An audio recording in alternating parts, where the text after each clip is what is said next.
Greetings, fellow students, engineering students.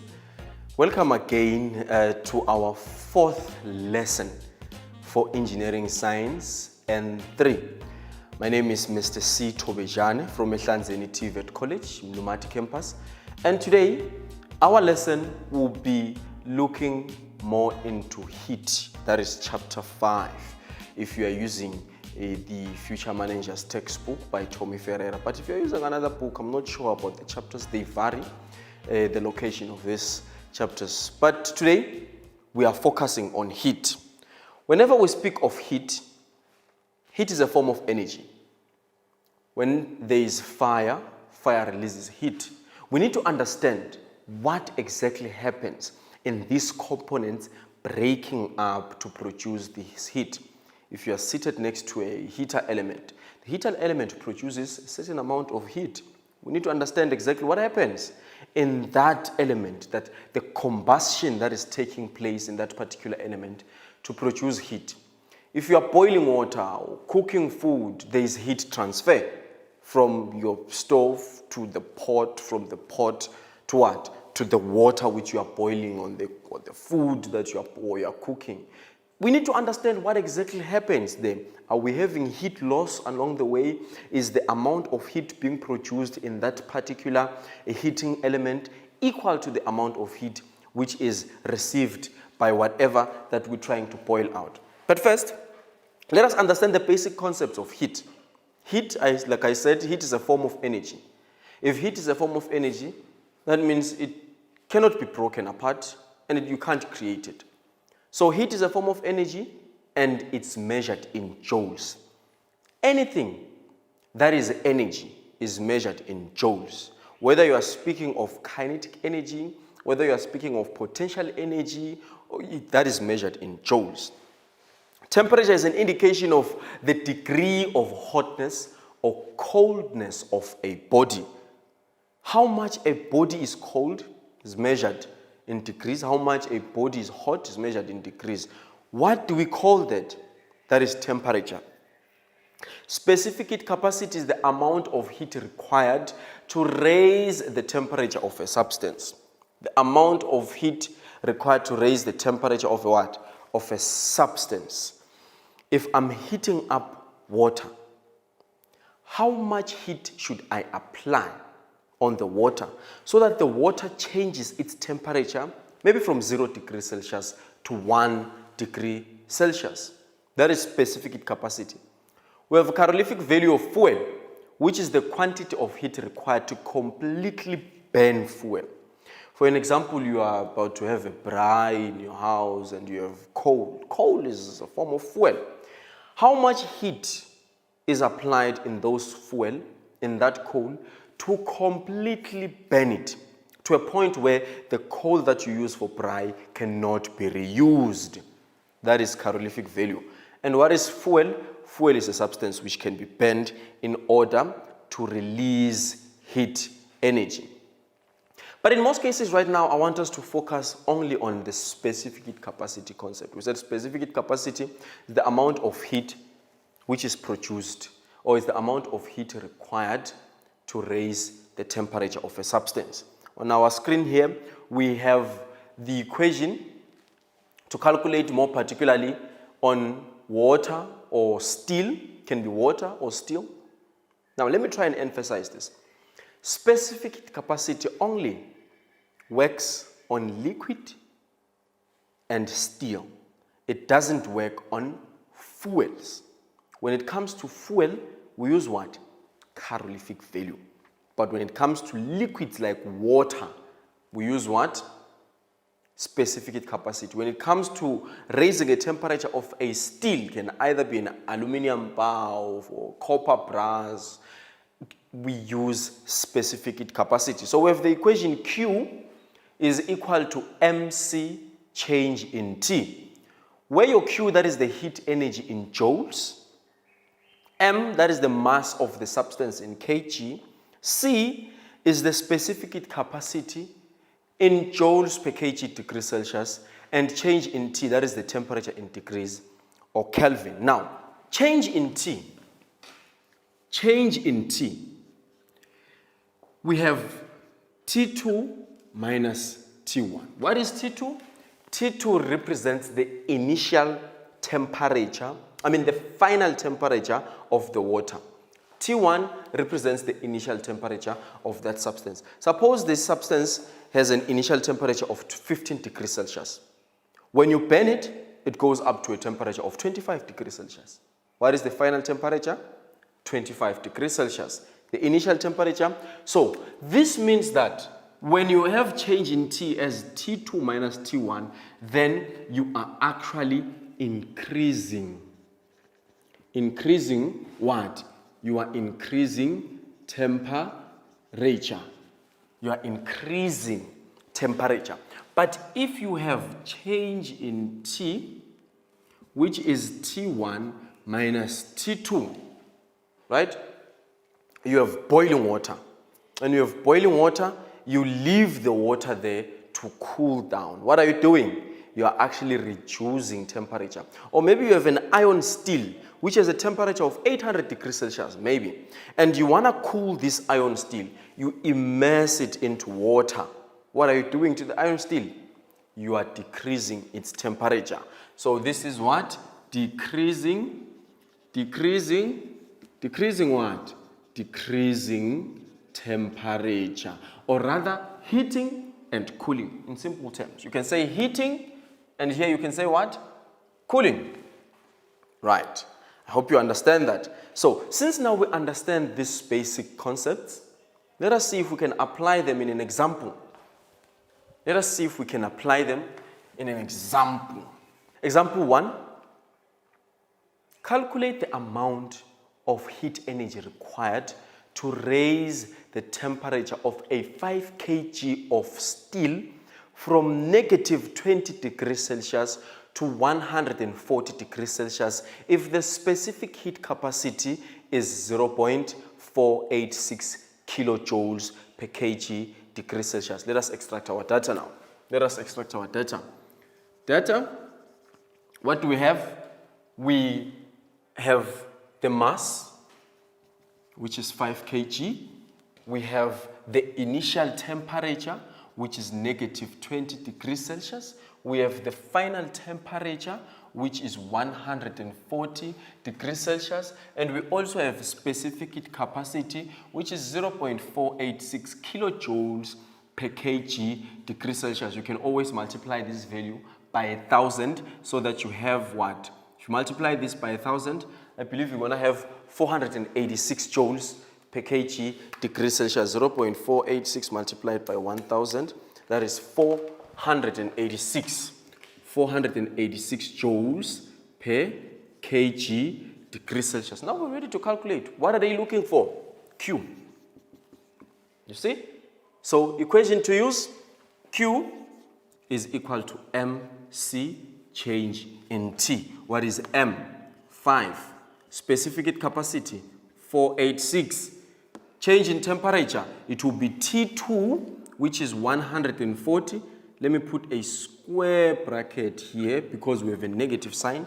140 minus negative 20 degrees Celsius. Negative 20 degrees Celsius. We can punch that in our calculators and see what we have. 5 multiplied by 486 into 140.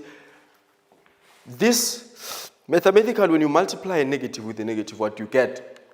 Positive. But if you don't know that, you can simply punch the values as it is. But remember the brackets. So it will be plus 20 or negative minus negative 20. So you must have two brackets closing that up. So the value that you obtain here, it will be 388,800. You divide that by 1,000. If you divide that by 1,000, you're going to get 388 kilojoules. 388 kilojoules. Simple. This is how you do it. Very simple, very straightforward. Now, let us do the next one quickly. Determine the specific heat capacity of a certain piece of metal which has a mass of 20 kg. It was found by experiment that after the piece of metal received 1.8 megajoules of heat energy, its temperature rose by. Right, the temperature rose by 230 degrees. Let us write our data here. Let me just do this and have my data here. We have, what do we have here? We have mass. The mass is 20 kg. Your mass at all times, it must be in kgs. You don't deal with mass in grams. Note, when you have your mass in grams, you must divide that mass by 1,000 so that you can have it in kg. You always deal with kgs, not grams. So this piece of metal, we need the specific capacity of this piece of metal. They say we must calculate C, the specific capacity, if the mass underwent an energy of 1.8 megajoules. What is this now? It means that our Q is given as 1.85 megajoule, which is a very big number, which is a very huge number. You need to know your convections. Unfortunately, in these lessons, we are not going to learn about convections, but you need to know your convections, how to convect kilos, how to convert hundreds to kilos, to millions, to billions, to trillions. You need to learn those so that you can apply it here. Now they say the specific, we need to calculate the specific capacity. If the temperature rose by 230 degrees Celsius, right? If they say the temperature rose by, this means that they are saying your temperature rose by 230 degrees Celsius from this to that. Unfortunately, we don't have T1 and T2, but we know that the difference between the two is 230. It has risen by. Equation, MC, change in T. What are you looking for? C.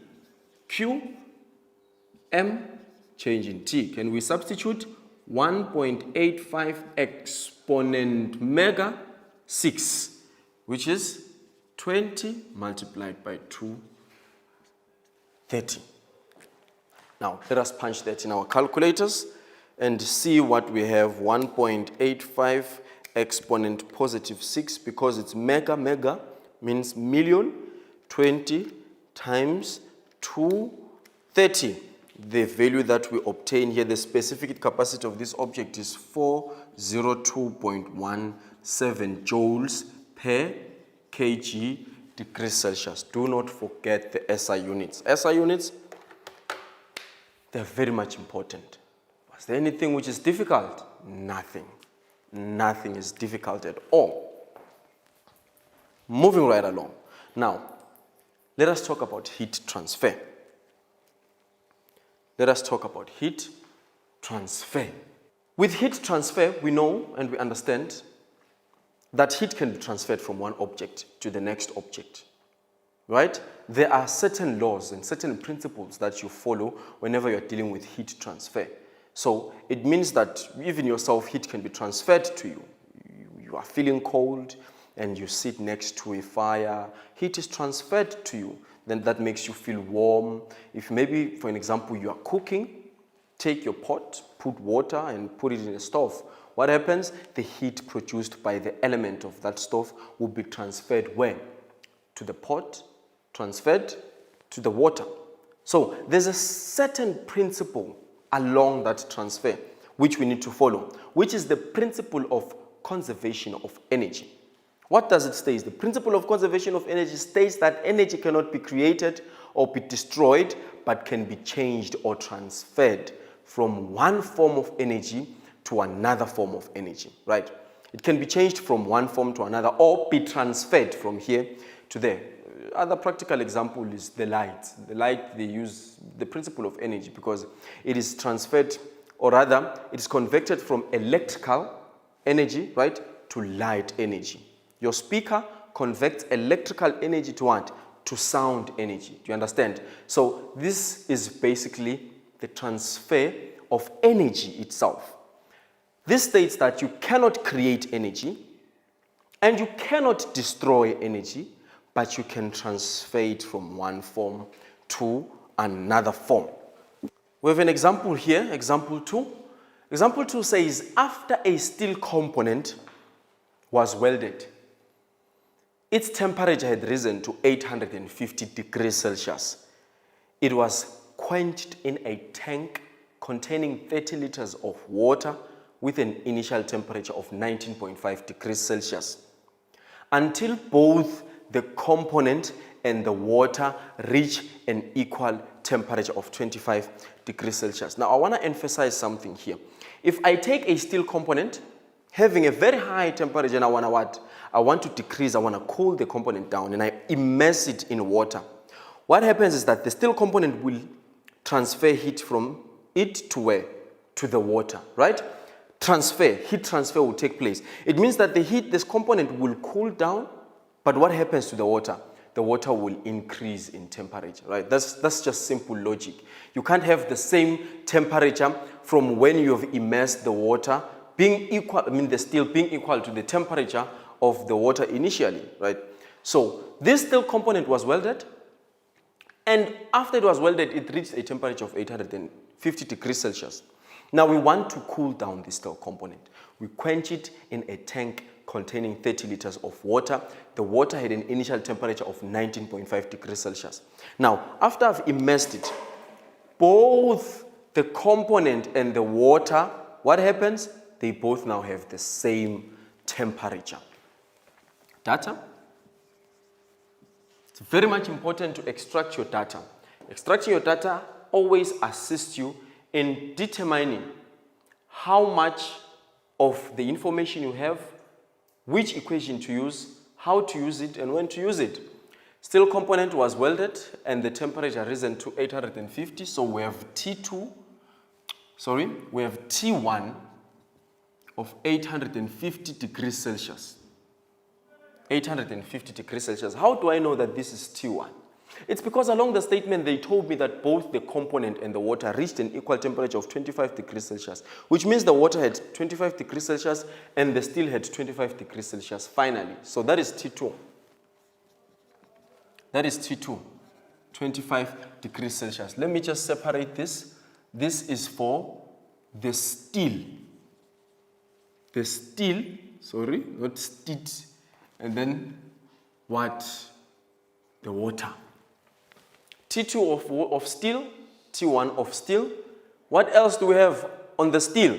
They say assuming that no heat was lost and that the specific heat capacity of the steel, that's what we are looking for. The specific heat capacity of the steel is 494 joules per kg degrees Celsius. You see, we have everything for the steel. What is it that we are not given of the steel? We don't have the mass of the steel. Can you see that? We don't have the mass of the steel. But let's look at the water.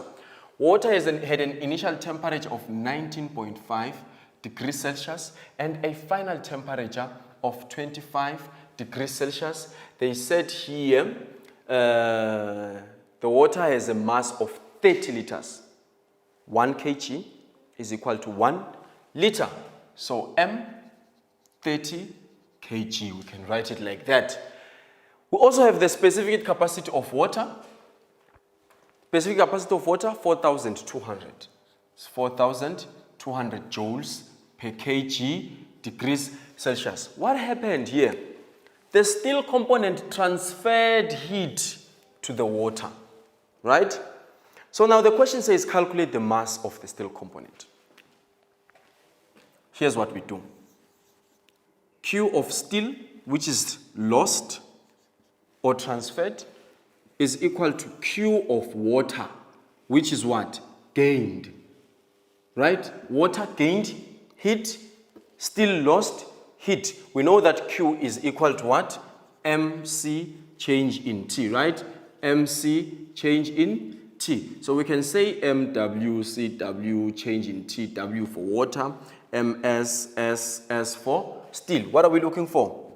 The mass of the steel component. We divide both sides by C change in T. So we're going to have MS is equal to MW, CW change in TW divided by CS change in TS. Then we put in our values here. We substitute our values here. The mass of water, 20, specific capacity, 4,200. The change in temperature will be 25 minus 19.5. Divided by specific capacity of steel, which is 494 change in temperature, 850 minus 25. Let us punch that in our calculators. Put that in our calculators. We have 20 multiplied by 4,200 multiplied by 25 minus 19.5, all divided by 494 multiplied by 850, subtracting 85. And the mass of the object is found to be 1.13 kg. Very simple. What is it that you need to know? You need to be able to understand what is it that you are given, where to use it, how to use it, and why are you using it in that specific area. Again, understand your equations. The more you understand your equations, the more this becomes simple. You won't need to spend too much time in an exam room going through your formula sheets and so forth. Just practice your equations, know them, so that when a question comes, you simply know which equation to apply than wasting too much time in an exam center. Let us make one last example since we still do have a little more time. Example 3. Now this is a very tricky one, because you don't only deal with just 2 components, but you are dealing with 3 components. It means that there's one component that's transferring heat to 2 components. A piece of aluminum with a mass of 40 grams is heated to 200 degrees Celsius and then cooled in a 160 milliliters of water, which is contained in a copper vessel weighing 24 grams. The initial temperature of the water and the vessel is 12 degrees Celsius, and the specific capacity of water is 4.19 kilojoules per kg degrees Celsius. Assume the specific capacity of the copper to be 390 joules per kg degrees Celsius and no heat was lost or no heat loss occurred. If the final temperature of the water is measured and found to be 28.8 degrees Celsius, determine the specific capacity of aluminum. Now, I may advise you, if you are attempting such a question in an exam room, you don't have to read out the whole question before answering it. Just read piece by piece, extract your data piece by piece. It will then simplify this whole history book. But let's try and unpack this now. Let us try and unpack this. I'm at war now. This chalkboard, this whiteboard is fighting me. It's fighting back. Right. Quickly, they said a piece of aluminum. So what we have? We have aluminum, we have water, and then we have a copper vessel. We have the vessel. We have aluminum, we have water, and we have the vessel. They say the aluminum has a mass of 40 grams. A mass of 40 grams. I said that you don't deal with mass in grams. You need to convert that. We'll convert that in a later stage. That aluminum is heated to 200 degrees Celsius. 200 degrees Celsius, and then cooled in a 160 milliliter of water. That is the mass of water, 160 milliliters. We still need to convert that to kgs. We'll look at that. For now, let's extract our data, which is contained in a copper vessel weighing. The mass of the vessel is 24 grams. The initial temperature of the water in the vessel was 12 degrees. So T1 of this is 12 degrees Celsius. T1 of that is 12 degrees Celsius, and the specific capacity of the water.